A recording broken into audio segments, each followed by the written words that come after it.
tán bá mú nǹkan ọmọkùnrin èèyàn àbí tí nǹkan ọmọkùnrin bá kéré, aróbòsá ni aróbòkú ni ìdákọ́lẹ̀ ní lóríṣiríṣi part 3 apá kẹta. Ibi tí mo ń lọ ń bẹ̀ ni pé àwọn èèyàn ń béèrè pé tán bá mú nǹkan ọmọkùnrin èèyàn báwo nìyàn ṣe fẹ́ mọ̀. Mo dẹ̀ sọ pé natural ẹ̀ wà, ẹni tó ní diabetics, kódà ẹni tó ní BP, tó ní bad cholesterol, oògùn tí wọ́n máa ń lò ó lè fà kí nǹkan ọmọkùnrin paná. Oògùn diabetics lè fà, diabetics fúnra ẹ̀ lè fà kí ìdí yíyọ pile hemorrhoid ó lè fà kí nǹkan ọmọkùnrin paná. Nǹkan ọmọkùnrin vein ẹ̀ ó lè rẹ̀ kí ẹ̀jẹ̀ má flow ń bẹ̀ dáadáa ó lè fà kí nǹkan ọmọkùnrin paná. Nǹkan pọ̀ lóríṣiríṣi tí èèyàn bá ń ronú jù nǹkan ọmọkùnrin èèyàn lè paná. So nǹkan pọ̀ tó lè pa nǹkan ọmọkùnrin naturally. Ṣùgbọ́n spiritual ibi tí wàá ti mọ̀ tóyìnbó ń pè ní impotency, ibi tí wàá ti mọ̀ ni pé wọ́n mú nǹkan ọmọkùnrin yẹn, ìtọ̀ máa ru ẹ́, orí àdẹ̀ máa fọ́ ẹ, wàá máa ní constant headache. Wàá dẹ̀ tún máa rí pé orí afẹ́ máa dìde, kórí máa wúwo, kó máa ṣe jàǹyìn.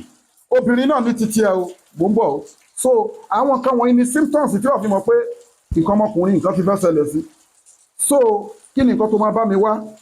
Bá mi wá egbò igi ìfọ́n, egbò igi ìfọ́n, bá mi wá ikùn igi ahùn, ikùn mú tó máa wà lára igi ahùn, gọ́ọ̀mù igi ahùn, wàá wá òkúta àrá, wàá wá ẹ̀gẹ́ jíjẹ, iṣu tá a máa ń jẹ, iṣu jíjẹ, wàá wá èso pàǹdọ̀rọ̀, wàá wá ọ̀gẹ̀dẹ̀ àgbagbà dúdú tí ò ti pọ́n, wàá wá orógbó tó pọ̀, wàá wá okó ẹṣin.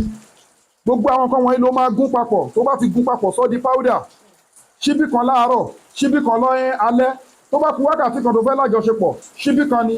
Ẹni tí wọ́n bímọ nǹkan ọmọkùnrin tó kéré kó máa lò. Ẹni tí nǹkan ọmọkùnrin ẹ dìdì fẹ́ máa kéré látòrí nǹkan kan sí méjì kó máa lò. Bísílẹ̀ láìsọ aláwọ̀ máa jẹ carbohydrate food, oúnjẹ òkèlè kó máa jẹ́lé lórí.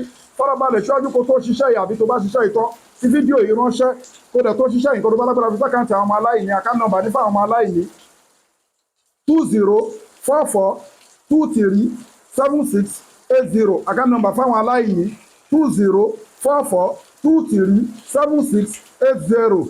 First Bank of Nigeria, Global Dahiratu Dhikrlahi Islamic Organization.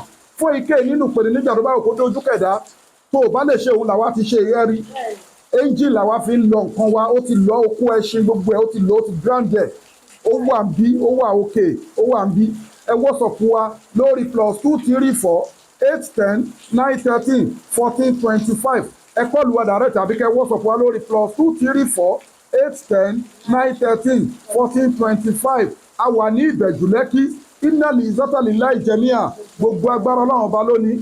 Tested and confirmed ní ẹlẹ́kejì tó bá ń wo àwọn ìta ti filẹ̀ à ń gba kọ́mẹ̀ntì gidi táwọn èèyàn ń dúpẹ́ lọ́dọ̀ Ọlọ́run. Ìwọ tó bá ń fọ́lò wa tó bá ń lo nǹkan wa òun la fi ń reduce ẹ̀, la fi ń ju oríṣiríṣi kalẹ̀ torí anẹ́sù ṣáta ìzámá anta ṣúkítà òun láyẹ́sẹ̀ wí náà kàmá láyẹ́sẹ̀ wí sọ́járù bígi oko ò ṣe jọra wọn bẹ́ẹ̀ làwọn èèyàn jọra wa. Ẹlòmí lè lo nǹkan míì kó ṣiṣẹ́ sẹ́yìn lára ẹ̀, ẹlòmí lè má rí pé ó ṣiṣẹ́ tó rárá yàtọ̀ sára.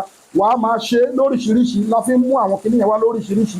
Lóògùn ò ṣe jẹ́yọ̀ kan láyé, la ṣe ní fẹ́síìkì, la ní panadol, la ní paracetamol, oògùn ẹ́bíìkì náà ni, oògùn orí fífọ́ náà ni bẹ́ẹ̀ tó wàá máa lò ó ni. Tested and confirmed lèmi fún yín o, ó máa jẹ́ sàdákà járíyà. Innal izzata lillahi jami'a. Gbogbo agbára Ọlọ́run ọba ló ní má sálámù ẹ̀ lánìkọ́ yìí.